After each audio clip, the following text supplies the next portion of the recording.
Hermanos amados, que la gracia de Dios nuestro Padre y del Señor Jesucristo siga abundando en el corazón de la iglesia.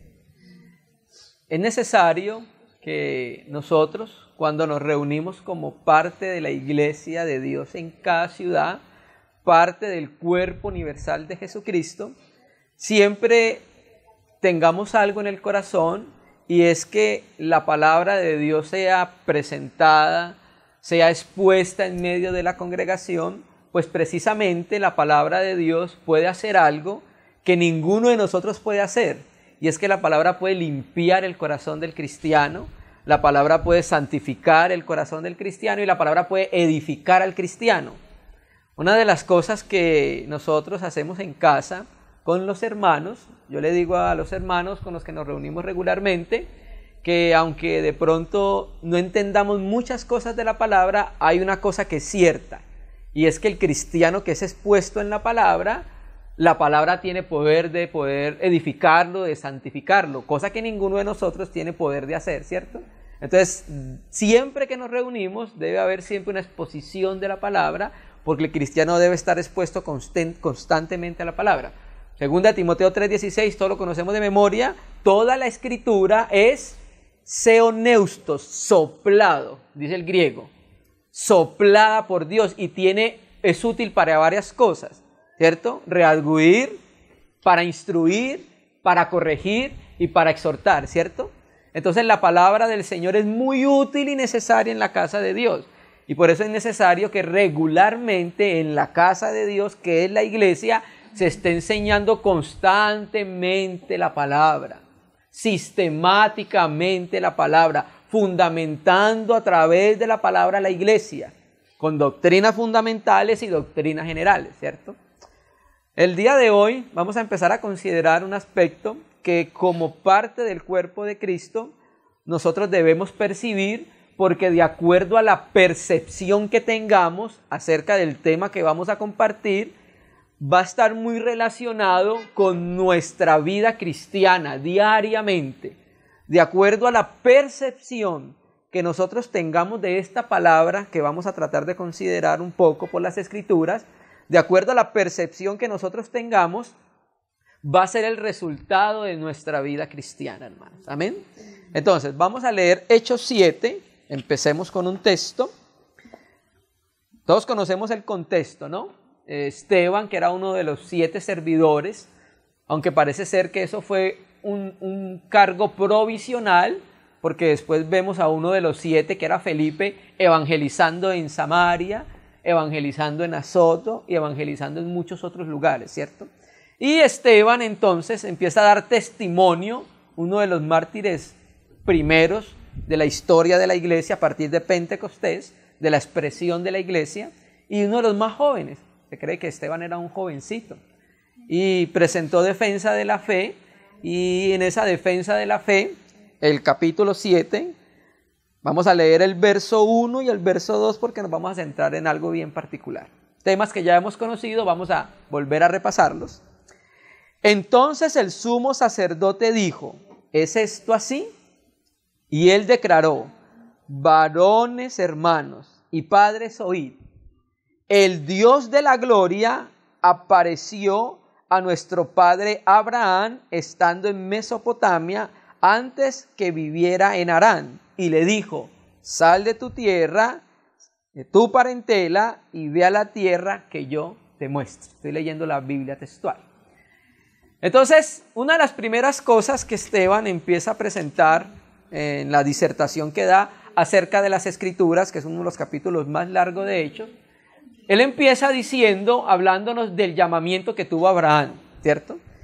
Y el llamamiento que tuvo Abraham, la salida de Abraham de Ur de los Caldeos, descansa sobre la visión que tuvo acerca de quién era Dios. Y Esteban, percibiendo qué fue lo que vio Abraham acerca de Dios, le dice: el Dios de la gloria. Esa es la manera como Dios se le ha revelado a Abraham, ¿cierto? Y de acuerdo a esa revelación, a esa visión que Abraham tiene acerca de quién es Dios, es donde sustenta y descansa su salida de Ur de los Caldeos. porque sale y no sabe para dónde va, solo sabe que debe salir porque el Dios glorioso, el Dios rodeado de gloria, ese Dios le dijo que saliera, ¿cierto? Es muy importante que nosotros entendamos que la vida de Abraham depende en gran medida acerca de la percepción que él tuvo acerca de quién era Dios. Y aquí Esteban nos revela que Abraham vio a Dios como un ser glorioso, como un ser majestuoso, y le llama así el Dios de la gloria. Ustedes recuerdan cuando Pablo iba camino a Damasco y él tiene el encuentro con un ser glorioso, y lo primero que hace es preguntarle a ese ser glorioso quién es. Después de que ese ser glorioso, rodeado de gloria, le dice quién era, entonces hace una pregunta. Pablo, ¿cuál es la pregunta que hace? ¿Qué voy a hacer, Señor? ¿Me entiende? La vida del apóstol Pablo, cuando empezamos a considerar sus epístolas, está basada en la visión que él tuvo acerca de quién era ese que se le apareció en la nube, en la gloria, camino a Damasco, en el mediodía donde el sol radiaba más. Y él dice que una luz que se le apareció, esa luz sobrepasaba la luz del mediodía. Era alguien glorioso. Y de acuerdo a esa visión, Pablo empezó a vivir su vida cristiana. Y cuando consideramos la vida de Pablo, es una vida completamente entregada a aquel ser glorioso, ¿cierto? Entonces, hermanos, empezamos diciendo que nuestra vida cristiana corre, se vive de acuerdo a la visión que nosotros hemos percibido de quién es Dios, hermano.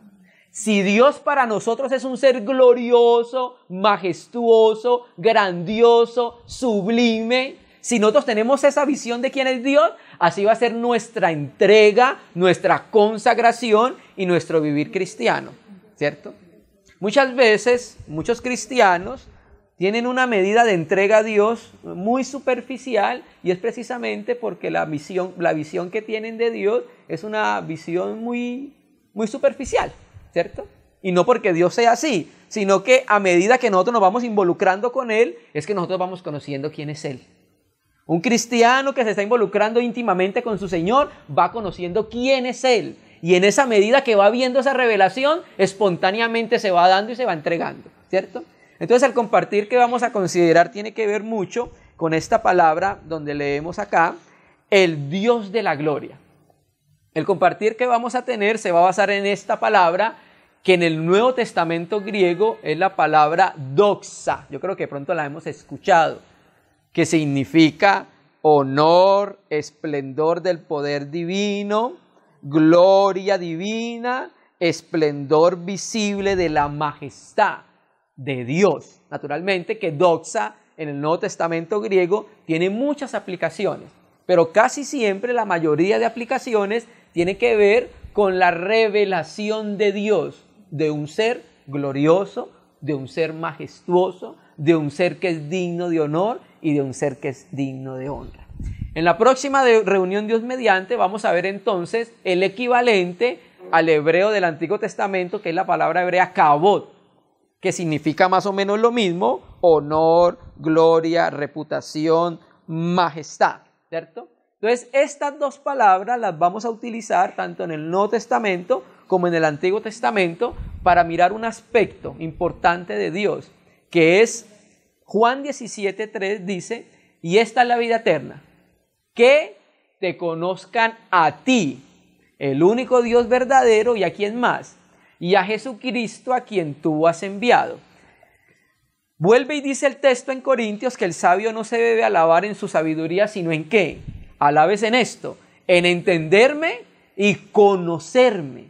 Nosotros los cristianos estamos puestos en la tierra aparte de por razones específicas.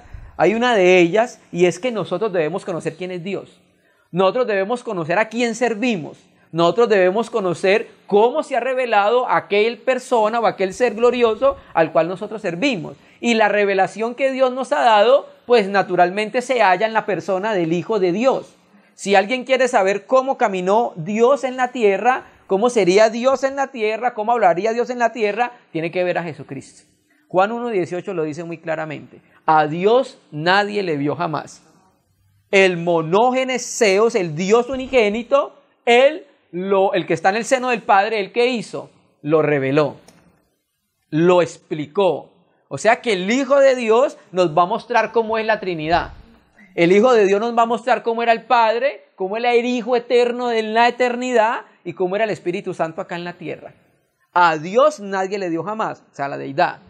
Pero el monógenes Theos, el Dios unigénito que estaba en el colpos, en el seno del Padre, Él hizo algo, lo explicó. Esta palabra griega, exegesato, viene de exegeomai, de donde viene exégesis. Es como si hubiera hecho una explicación de quién era Dios. Ese Dios que estaba oculto en la eternidad. Entonces, cuando nosotros empezamos a ver al Hijo de Dios, vamos a empezar a conocer quién es Dios, precisamente. Entonces, este Dios se revela en la antigüedad como el Dios de la gloria, como el Dios, el Elohim Kabod, como un ser que está rodeado de gloria y de majestad, ¿cierto? Pero resulta que en el Nuevo Testamento, los discípulos, los hermanos de Jesús, percibieron en Jesús el Cristo no solamente al Hijo de María, al Hijo del carpintero, sino que percibieron en él algo muchísimo más excelso que un simple hombre o un simple carpintero. Mira que el conocimiento de Dios en la Escritura lo podemos ver como en diferentes etapas, o sea, del Hijo de Dios. Por ejemplo, había unas personas que tenían un conocimiento muy terrenal acerca de quién era Jesucristo. Entonces les preguntaba, ¿quién es Jesucristo? Pues es el Hijo de María y su papá José y sus hermanas están por acá con nosotros. Si usted le preguntaba a alguien más, pues los discípulos dijeron, bueno, dicen que tú eres un profeta o que tú eres Elías o que tú eres Moisés. Otros decían, pues ese es el que echa demonios fuera en el nombre de Belcebú, ¿cierto?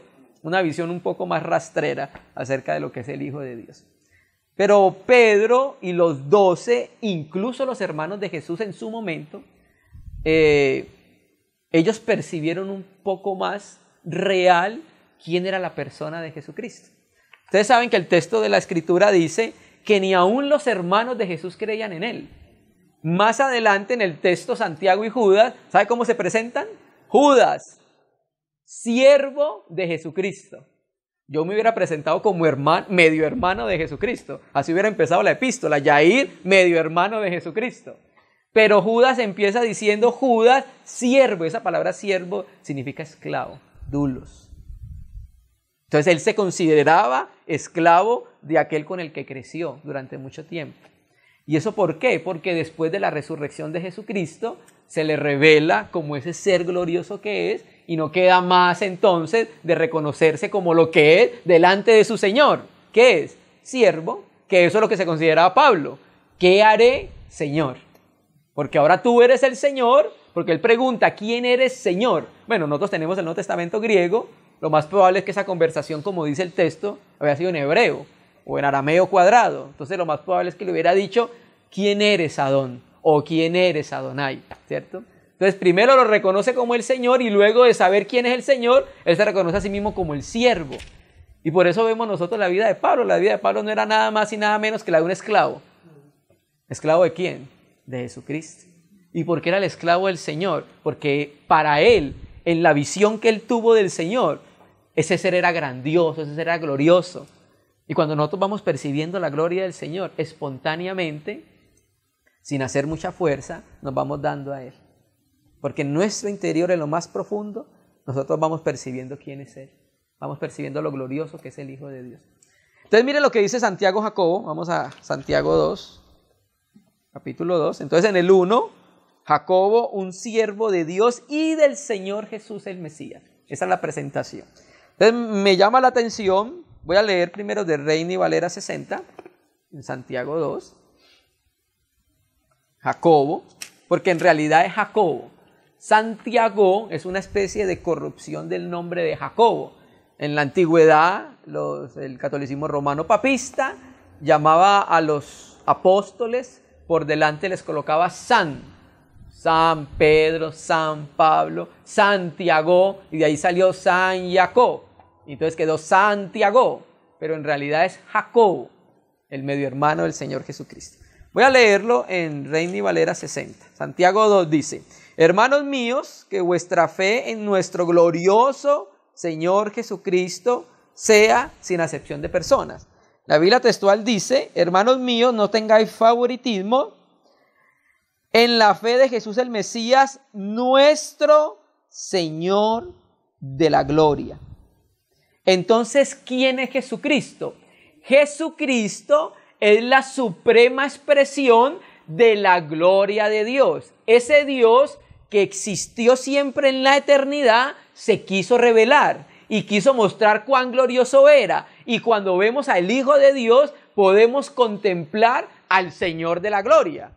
No es que sean tres glorias: la gloria del Padre, la gloria del Hijo, la gloria del Espíritu. No, Dios es un ser único, pero en ese ser único hay un compartimiento de esencia divina, de naturaleza divina y de gloria compartida.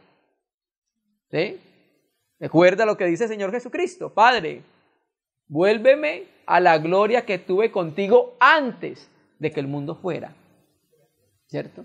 Entonces hay una única gloria, la gloria del Padre, la gloria del Hijo, la gloria del Espíritu Santo. Recuerde que existe la economía de la encarnación, ¿cierto? Ahí vamos a establecer nosotros unas diferencias. Pero para Santiago, Jacobo, Jesucristo era el Señor de la gloria. Y esa misma visión que tiene Santiago, esa misma visión la tiene Pablo. Vamos a 1 Corintios. Vamos a colocar primero unas bases para ir sobreedificando. Vamos a 1 Corintios, capítulo 2. 1 Corintios 2. Vamos a leerlo desde el versículo 7.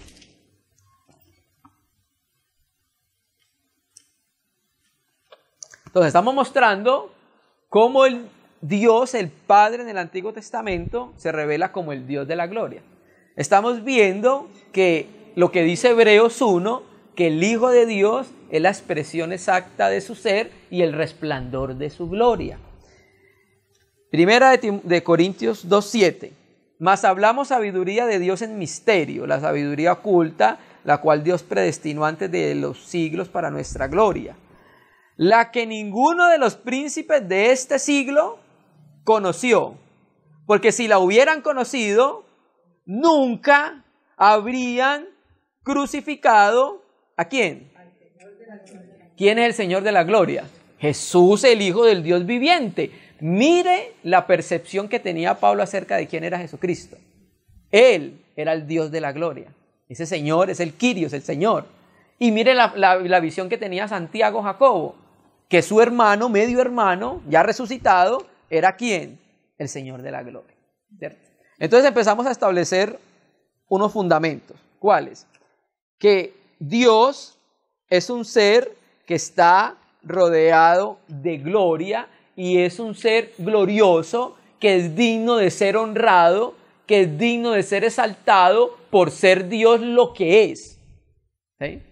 Dios es digno de ser honrado por ser el ser que es. Eso para los cristianos debe ser suficiente para honrar al Señor Jesucristo y entregar su vida a Él, ¿cierto?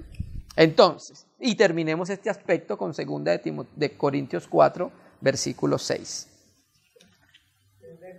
2 Corintios 4, versículo 6. Viene hablando del ministerio del nuevo pacto, viene hablando de la gloria que tenía Moisés, que era una gloria pasajera. Luego empieza a hablar de la gloria del nuevo pacto, que es administrada por el Espíritu Santo. Entonces llegamos al capítulo 4, versículo 6.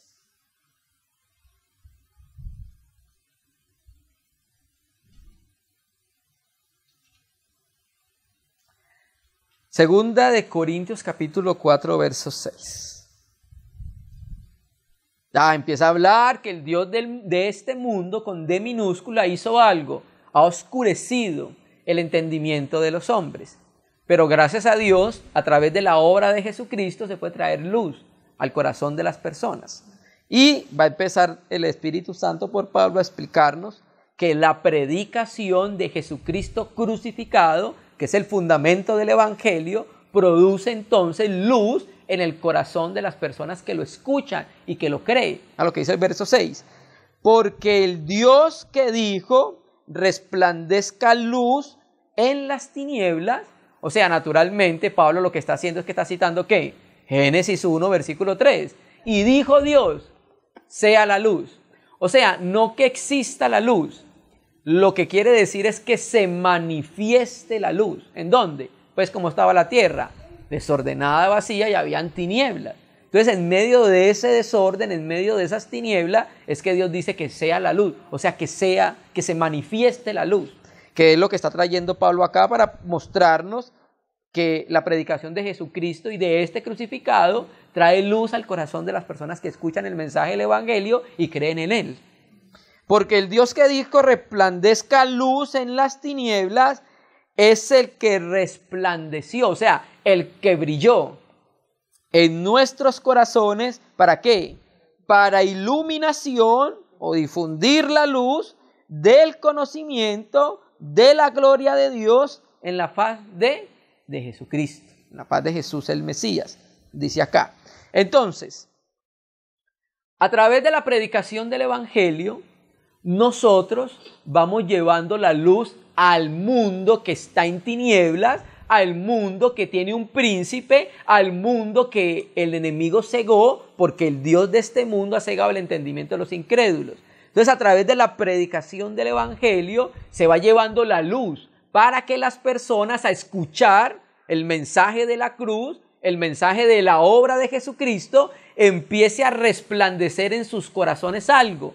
Y es que nosotros podamos conocer la gloria de Dios en dónde. O sea, esa iluminación que es en la mente naturalmente, es para que nosotros podamos conocer lo glorioso que es Dios en dónde. En la faz, el griego dice prosopón, que regularmente es la palabra para persona, en la faz o en el rostro o en la persona ¿de quién? De Jesucristo. Entonces, como el Hijo de Dios es el resplandor de su gloria, al nosotros ver el resplandor de la gloria en el Hijo de Dios, estamos viendo entonces el Dios glorioso que está reflejando nuestro Señor Jesucristo. Recuerde que Jesús el Cristo, el Hijo del Dios viviente, es que la imagen del Dios que no se puede ver, ¿cierto? En Él hallamos la completa revelación de quién es Dios. ¿Listo? Entonces, con estos versos tratamos primero nosotros de mostrar en parte la percepción que tenían los apóstoles, los discípulos, acerca de quién es Jesucristo, acerca de quién es Dios, el Señor de la gloria, ¿cierto? El Señor de la doxa, gloria, ¿cierto? Entonces, vamos a leer un verso en Primera de Juan. Vamos a ir a un verso Primera de Juan. Estamos colocando primero una base para la próxima reunión. Vamos a Juan 1, versículo 14. Evangelio de Juan 1, versículo 14.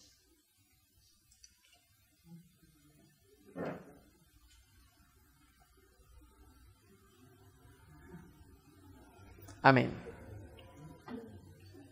Juan 1, versículo 14. Voy a leerlo de la Biblia textual. Y el Logos, Reina Valera 60 dice, y el verbo, ¿cierto? El verbo. ¿Cuál verbo? El del verso 1. ¿Quién era el verbo del verso 1? Dios.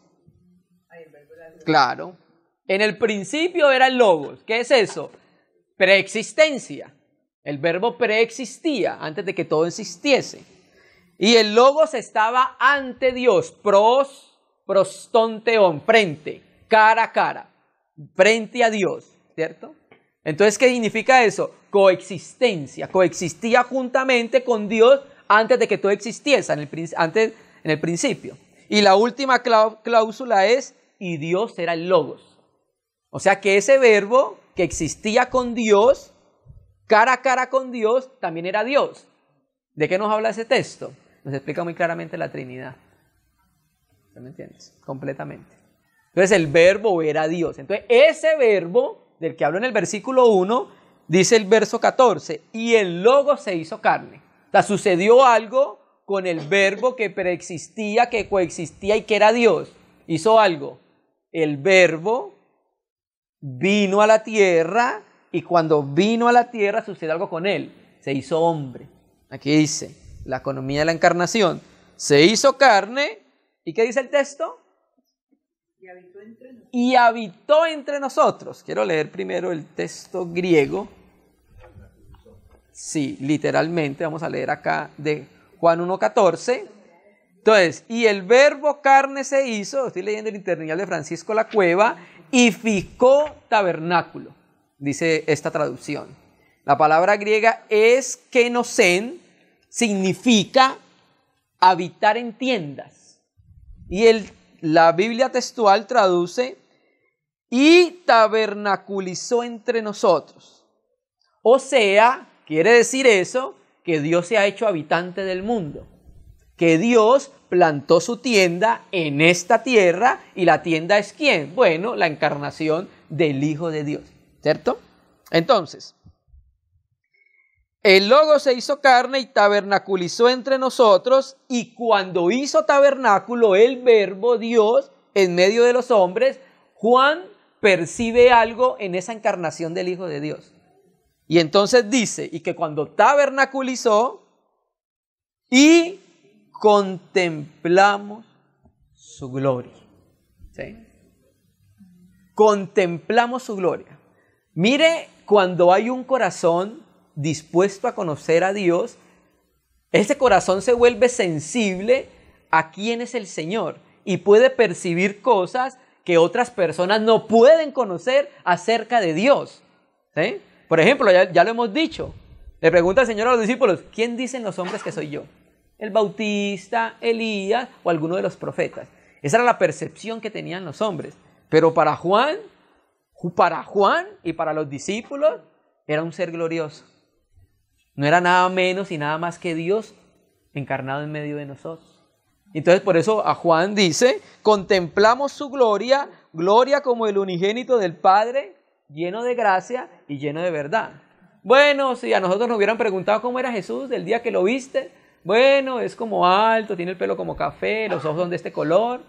Pero Juan dice, no, ese que yo vi, lleno de gracia, lleno de verdad. Esa es la percepción interior que tenía Juan. Pero me llama mucho la atención en relación con lo que estamos hablando es cuando dice, contemplamos su gloria. La palabra, creo que en Reina y Valera 60 dice, vimos, ¿cierto? Vimos su gloria. No es, el texto griego no da a entender que es solamente ver. El texto griego da a entender que es una mirada penetrante, una mirada expectante, una mirada de asombro al contemplar algo, ¿cierto? Entonces lo que hizo Juan, el hijo Juan, era que cuando vio al Señor Jesús, no solamente vio un hombre, sino que vio a alguien glorioso, un ser rodeado de gloria. Ahora, ¿cuándo sucedió eso? Pues naturalmente los discípulos tuvieron muchos episodios en los cuales empezaron a percibir cosas acerca de ese hombre, acerca de que ese hombre era un hombre diferente. Por ejemplo, ¿recuerdan Natanael? Antes que estuviera debajo de la higuera, te vi. Entonces Natanael como que, tú eres el rey de Israel, cuando él escuchó esas cosas. Entonces ellos, a medida de las cosas que Jesús iba haciendo, ellos iban percibiendo que este hombre era diferente, que este hombre no podía ser un hombre común y corriente, ¿cierto? Y me llama mucho la atención que Juan, cuando escribe que vio su gloria, creo que Juan está hablando del episodio de la transfiguración del Señor Jesucristo. ¿Sí? Fue en ese momento porque de la misma manera Pedro, en 2 de Pedro 1, dice que ellos vieron la gloria en el monte con los discípulos, con los que estaban. Vamos a leerlo, pero de Lucas. Lucas, creo que es el capítulo 9.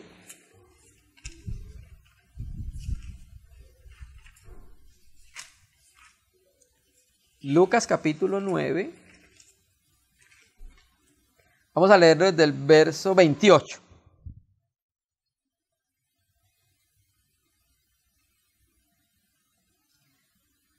Lucas 9, versículo 28. Entonces Jesús, hermanos, es la doxa de Dios, es la gloria de Dios, quien expresa todas las perfecciones de Dios. Lucas 9, 28. Vamos a leer la transfiguración de Lucas, del testimonio de Lucas. Cuando leemos Marcos, cuando leemos Mateo, ellos utilizan dos palabras. Bueno, utilizan la misma palabra en cada uno de los evangelios. Y es que dice, se transfiguró, metamorfó. Lucas como le escribe a los griegos, donde los griegos hubiesen leído esa palabra en lo que sucedió con Jesucristo, pues ellos hubieran imaginado que Jesús tenía que ver con los dioses del panteón griego que se transformaban, ¿cierto? Metamorfosis. Entonces Lucas, muy cuidadoso, no utiliza la misma palabra de Mateo ni la misma palabra de Marcos. Lo que utiliza es esto que vamos a leer acá. Aconteció como 8 días después de estas palabras, anteriormente, la confesión de Pedro, que tomó a Pedro, a Juan y a Jacobo y subió al monte a orar. Y entre tanto que oraba, la apariencia de su rostro se hizo otra, y su vestido blanco y resplandeciente. Y aquí 2 varones que hablaban con él, los cuales eran Moisés y Elías, quienes aparecieron rodeados de gloria, hablaban de su partida, del éxodo, o sea, de la salida de Jesucristo de esta tierra, que iba Jesús a cumplir en Jerusalén. O sea, la conversación que tenía Moisés, Jesús y Elías era acerca de la muerte de Jesucristo, ¿sí? Porque era en Jerusalén donde él iba a morir. Y Pedro y los que estaban con él, rendidos de sueño, mas permanecieron despiertos. ¿Qué sucedió? Vieron la gloria de Jesús. A esto se refiere Juan cuando dice, vimos su gloria. Él percibió quién era esa persona en ese vestido de siervo. ¿Por qué utilizo este término? Porque Filipenses 2:5 en adelante nos habla acerca de que Jesús, existiendo en forma de Dios, no consideró ser igual a Dios como cosa que aferrarse, sino que ¿qué? Se despojó a sí mismo, haciéndose ¿qué? Siervo. ¿Sí me entiendes? O sea, él existía en forma de Dios, esa palabra morfoteos, ¿cierto? Pero él cuando se despoja, ¿cómo lo conocimos acá? Forma de siervo, ¿cierto? ¿Cómo lo conocimos acá? Los apóstoles, los judíos en su entorno, no lo conocieron en la forma de Dios. ¿Lo conocieron en qué? En la forma de siervo, ¿cierto? Entonces, en la transfiguración, lo que sucedió fue que por un momento la forma de siervo se corre. Y cuando se corre la forma de siervo, ¿qué aparece? Forma de Dios. Lo glorioso, ¿quién era esa persona que estaba con ellos? Es como si Jesús el Cristo hubiera retenido su gloria. Y en ese momento de la transfiguración se corre la forma de siervo, morfodulos, inmediatamente queda la forma de Dios, ¿cierto? Que es aquella que Juan vio en la isla de Pasmo. Cuando Juan se le aparece el Señor ya después de muchos años, estando exiliado, creo que es por Domiciano, estando exiliado se le aparece el Señor en gloria, y cuando él escribe, Juan el apóstol dice, en Apocalipsis dice, se parece al Hijo del Hombre, semejante al Hijo del Hombre. Claro, porque cuando él lo ve, se parece al con el que yo estuve hace muchísimos años acá en la tierra, pero ya lo ve como, en gloria, como lo había visto en la transfiguración, ¿cierto? Entonces, para los apóstoles, que tratamos de mostrar, era la vida que ellos vivieron, los que conocemos la muerte de los apóstoles, que solamente pues, no están registradas en las Escrituras, solamente tenemos la muerte de Santiago, uno de los apóstoles, que estaba con Pedro, que lo mató Herodes. Pedro, de Pablo se dice que va a ser entregado en sacrificio. De Pedro se dice que él va a tener que ir donde no quiere ir, pero el texto de la Escritura no nos registra más la muerte de los apóstoles, solamente están en documentos de la patrística, de la era después de los escritores de los apóstoles, que se llaman algunos padres de la iglesia. Yo no estoy de acuerdo porque los padres de la iglesia son los apóstoles, son los hermanos que vinieron después de ellos. Y ellos escriben, hay muchos relatos, Acta de los Mártires, por ejemplo, habla de la muerte, de cómo murieron los apóstoles. Y cuando nosotros empezamos a leer estos libros de historia, es increíble la manera como vivieron estos hombres. Es increíble la manera como estos hombres entregaron su vida. Es increíble la manera de consagración, es increíble la manera de santidad de estos hombres. Y todo eso era producto de quién era Dios para ellos. Si era un ser glorioso o era Jesús un simple hombre, ¿cierto? Esa percepción interior que ellos tuvieron en ese acercamiento con Dios, cada vez más en comunión interior con Él, los llevó a percibir en el interior lo glorioso que era Él. Mira, Elías nos retracta mucho este asunto. Ustedes recuerdan lo que sucedió con Elías el Tisbita en Monte Carmelo. Le dio muerte a 850 profetas entre Baal y Acera. Luego entonces Jezabel, la bruja de Jezabel, lo envió a matar. Que la vida de él iba a ser como uno de los profetas que él mató. O sea, iba a ser decapitado. Entonces Elías sale, se esconde, le da temor por su vida. Y entonces está en una cueva y entonces el Señor se le manifiesta. Y hay diferentes tipos de manifestaciones en esa cueva. Terremoto, vientos, fuego. Y ninguna de esas expresiones exteriores se hallaba el Señor. Pero cuando Elías, estando ahí, percibe algo en lo interior, un silbo muy delgado, hermano. Muy delgado. Y a esto nos referimos con lo que estamos hablando. ¿Sí? Porque exteriormente, si tú colocabas Jesús acá, Juan acá y un judío acá, ¿qué iban a ver? Pues iban a ver lo mismo. Al hijo del carpintero. Pero ¿qué hacía la diferencia? El interior. Entonces Elías en el interior escuchó, es Dios. Ese es Dios. Entonces esa percepción que nosotros tenemos de Dios muy en el interior va a empezar a desarrollarse a medida que nosotros estamos en comunión íntima con Él. Cuando nosotros estamos en una comunicación interior con el Señor día tras día, momento tras momento, empezamos cada vez en nuestro interior a percibir lo glorioso que es el Hijo de Dios. Y nuestra vida cristiana empieza a tener un giro completamente radical. Muchas veces no ha sucedido, es precisamente por eso, porque nosotros no tenemos una experiencia interior con Jesús el Cristo, el Hijo del Dios viviente. Amén, hermanos. Entonces vieron la gloria de Jesús. Listo. Entonces, vamos colocando unas bases. Jesús el Cristo es el Señor de la gloria. Dios es el Dios de la doxa, el Dios de la cabod, el Dios glorioso, el ser glorioso que se le apareció a Abraham en Ur de los Caldeos. Y tuvo esa revelación a Abraham y partiendo de esa revelación él salió. O sea que la vida de Abraham por fe descansaba en aquella visión que él tuvo acerca del Dios glorioso, ¿cierto? Ahora, vamos a involucrar al hombre en esto. Dios cuando crea al hombre para que el hombre participe de su gloria. Es extraño porque Dios es un ser completamente trascendente y misterioso a la vez. Pero Dios es un ser que es completo en sí mismo. Él no necesita aprender nada porque ya lo sabe todo. Él no necesita ser más sabio porque ya es el ser más sabio, ¿cierto? Y Él en la eternidad siempre tuvo una comunión que no le faltó nada.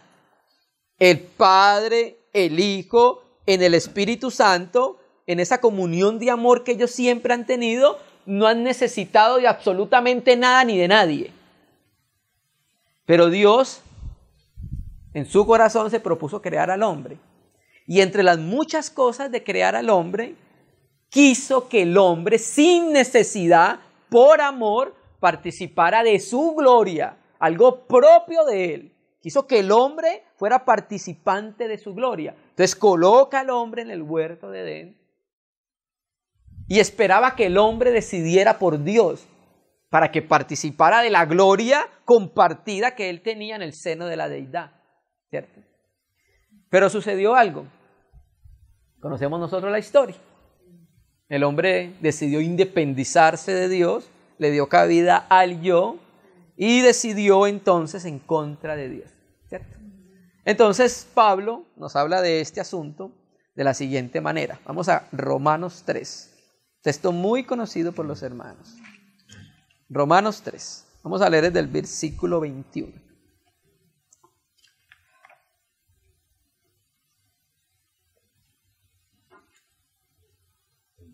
Sí.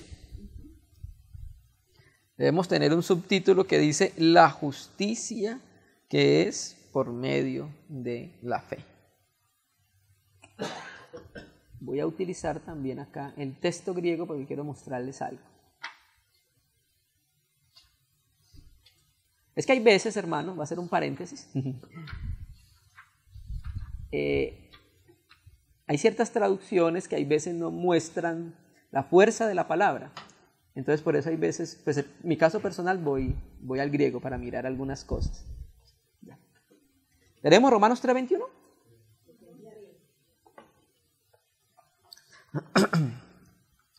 Romanos 3:21. Voy a leer primero de Reina y Valera 60. Pero ahora, aparte de la ley, se ha manifestado la justicia de Dios. ¿Testificada en dónde? Por la ley y en los profetas. O sea que la justicia de Dios fue testificada por todos los profetas en el Antiguo Testamento, ¿cierto? La justicia de Dios por medio de la fe en Jesucristo para todos los que creen en Él. Punto. Y empieza otra idea. Porque no hay diferencia por cuanto todos pecaron y están destituidos de la gloria de Dios. Quiero leer la Biblia textual. Por cuantos todos pecaron y están privados de la gloria de Dios. Y el interlineal de Francisco La Cueva dice, porque todos pecaron y están faltos de la gloria de Dios. ¿Sí? Entonces, ¿qué queremos decir con esto? Que el hombre fue puesto para que participara de la gloria de Dios. Al estirar su mano y a comer del árbol de vida. Cuando sucediese eso, el hombre iba a entrar y iba a participar en la gloria de Dios. ¿Cierto? Hay un aspecto escatológico de la gloria de Dios en el último estadio de la salvación, que es la glorificación, ¿cierto? Pero ahorita estamos hablando del estadio presente, ¿cierto? Entonces, el hombre fue puesto y Dios quiso, por amor al hombre, que participara de su gloria, ¿cierto? Pero el hombre, como no quiso participar de la gloria, entonces, ¿qué dice el texto? En una dice, están destituidos. En otra dice, están privados de la gloria de Dios. Y en la otra dice, están faltos de la gloria de Dios. ¿Sí me entiendes? Entonces, nosotros vemos acá que lo que sucedió en medio del hombre fue la experiencia por pecar. Y entonces el acceso a la gloria fue cerrado. Que fue la misma experiencia que tuvo el primer ser que pecó. ¿Que fue quién? Lucero. El primer ser que pecó fue Lucero, Eilel, Lucero de la mañana. Él tuvo esa experiencia, él fue privado de la gloria de Dios, porque recuerde que Lucero era un ser glorioso y pudo participar de muchas cosas, ¿cierto? Entonces lo privó de su gloria. De la misma manera, Dios privó al hombre de la gloria de él, ¿cierto? ¿Por qué? Porque el hombre decidió independizarse de Dios. El hombre no decidió por Dios. El hombre, cuando estoy hablando del hombre, me estoy refiriendo al hombre y a la mujer, porque ellos eran una unidad. Génesis 5:1 dice, y llamó el nombre de ellos ¿cómo? Adán. El hombre y la mujer se llamaban Adán. ¿Por qué? Porque el matrimonio es una unidad. ¿Por qué? Porque Dios creó al hombre a su imagen. Y Dios es un ser en comunión. Dios no es Jesús solo. Dios es una comunión. Dios es una familia. La familia celestial. Entonces cuando hace al hombre, lo hace también a su semejanza. ¿Cómo? En comunión. El hombre y la mujer. ¿Sí? Entonces, vemos nosotros que el hombre está falto de la presencia de Dios. ¿Qué es la gloria de Dios? La presencia manifiesta de Dios en el corazón de los cristianos, en el corazón del hombre. Entonces, cuando el hombre se separa de Dios, es como si dijera que la presencia de Dios ya no está más con ellos. ¿Por qué lo decimos así? Porque en el Antiguo Testamento, después lo vamos a ver, está tipificada la presencia de Dios con la nube en el tabernáculo o con la nube en el templo. Entonces, cuando se iba la nube, ¿qué sucedía? se iba a la presencia de Dios. Y la gloria de Dios descendió de encima del templo. ¿Sí? Entonces el hombre se separó, ¿cierto? Dios cerró el camino al árbol de la vida. Y mire lo que dice el texto en Génesis 3. Vamos a leerlo un momentico. Génesis 3, versículo 24. Mire cómo lo retrata Moisés y Adán.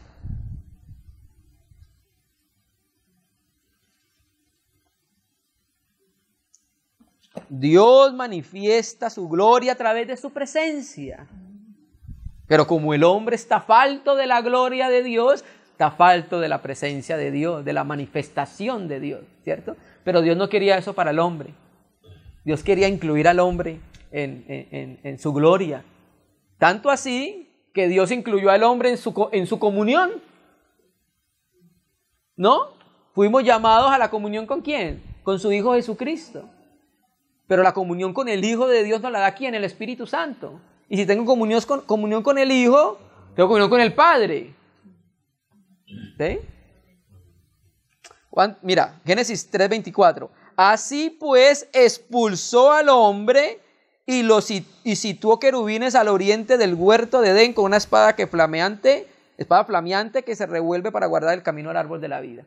Esa es la manera de decir que el hombre quedó privado de la presencia del Señor al salir del jardín de las delicias, el huerto de Edén, ¿cierto? Entonces ahí en ese momento el hombre quedó privado de participar de la gloria de Dios. El camino fue cerrado y ya el hombre no podía hacer nada, estaba alejado. Por ejemplo, ¿recuerdan Éxodo 19, cuando Dios le dice a Moisés en el desierto que él se va a aparecer en un monte? Pero cuando se va a aparecer en un monte, establece un límite. Y le dicen, nadie puede pasar de acá, porque hay una diferencia entre nosotros. Yo soy santo y ustedes no son santos. Hay una distancia entre nosotros. Ustedes no pueden participar de mi gloria, ¿cierto? Entonces, es ahí donde cada vez más cobra sentido la encarnación del Hijo de Dios. Es ahí donde cobra mucho sentido el que el Verbo se hubiese hecho carne, porque el asunto no se iba a quedar así. Dios ama profundamente al hombre, y quiere que el hombre participe con él de todo lo que él es, bueno, de lo que puede participar, como hablábamos anoche, hay atributos comunicables e incomunicables de Dios. Hay algunos atributos que nosotros nunca participaremos de él, incluso después de que hayamos resucitado. Nosotros nunca seremos todopoderosos. Eso es algo propio del ser de Dios que se reserva para sí mismo. Pero sí hay cosas que Él puede participar y quiere comunicarle al hombre, ¿cierto?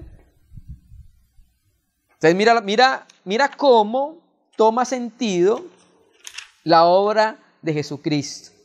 Entonces vamos a leer un verso, solamente la primera parte, para empezar a mirar eso. Primera de Pedro 5.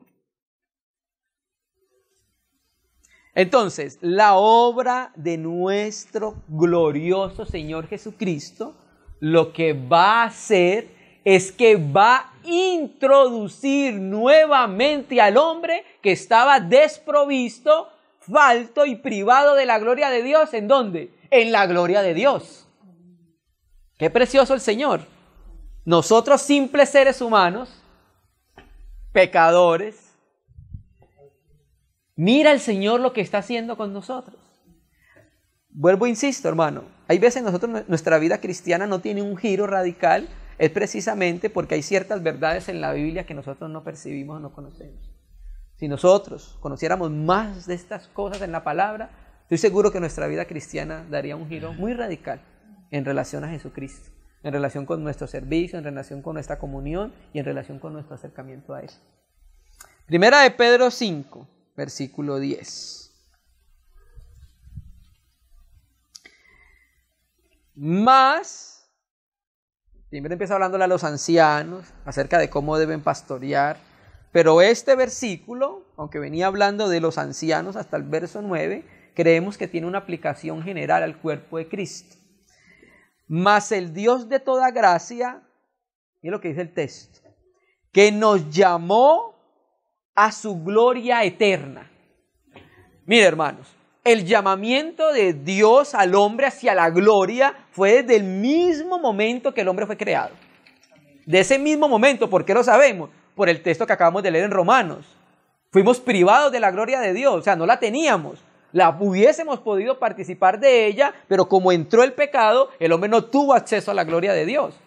Entonces el llamamiento al hombre a participar del ser glorioso que es Dios, de sus glorias, de sus perfecciones, es un llamamiento que le hizo al hombre en general, pero el hombre cayó. Entonces la obra de Jesucristo vuelve a retomar aquello que se propuso Dios con el hombre inicialmente, de poder introducirlo a su gloria. Pero ahora resulta algo, como hubo pecado, se necesita satisfacer la justicia del pecado. Y es cuando ahí adquiere sentido, mucho más sentido, la obra de Jesucristo en la cruz, ¿cierto? Entonces ahora nos llamó a su gloria eterna, dice el texto. ¿En quién? En Jesucristo. Porque ahora solo a través del Hijo del Dios viviente es que podemos tener ahora acceso ¿a dónde? A la gloria que nos estaba privada. Que estábamos faltos de ellas, o sea, faltos de la presencia de Dios. Ahora entonces a través de la obra de Jesucristo, el Hijo de Dios en el Espíritu Santo nos introduce en Dios. Y participamos ahora de aquellas cosas que podemos comunicar de Dios. Mira que nosotros, dice el mismo Pedro, que nosotros somos un linaje escogido, somos un real sacerdocio, ¿cierto? Una nación santa y un pueblo adquirido. ¿Para qué? Ese para qué es la finalidad o la meta. ¿Para qué qué? Para que anunciemos las virtudes, las perfecciones de aquel que nos llamó. Entonces, uno de los aspectos de la participación de la gloria en el corazón de la iglesia es que nosotros mostremos cuán glorioso es el Señor. En una medida. Tiene que ser una medida proporcional, ¿cierto? Pero efectivamente, cuando el cristiano está en una comunión ininterrumpida, cuando hay un fluir del Espíritu Santo, como dice Juan, desde el interior, cuando brotan ríos de agua viva, el cristiano empieza a mostrar cómo sería Jesús de glorioso, cómo serían las perfecciones, la gloria de aquel que es invisible, de aquel que no se puede ver, ¿cierto? Que Dios mediante, en la próxima reunión, vamos a mirar unos versículos donde esto se va a relacionar mucho más, hermano. Entonces, la obra de Jesucristo, recuerden, nos llamó a su gloria eterna, siempre lo hizo desde que creó al hombre, pero ahora lo hace en Cristo. Porque recuerde que el camino al árbol de la vida estaba cerrado por los querubines con la espada llameante, ¿cierto? Pero Hebreo nos dice muy claramente que a través de la obra de él se abrió un camino nuevo y vivo, a través de su sacrificio, que es su sangre. Y ahí mismo terminemos en Hebreos 2:10. Hebreos 2, versículo 10. Bueno, el libro de Hebreos es un libro de contrastes, está contrastando la ley con la gracia, el sacerdocio de Aarón con el sacerdocio de Melquisedec, está contrastando a Moisés con Jesucristo, está contrastando el antiguo pacto con el nuevo pacto, ¿cierto?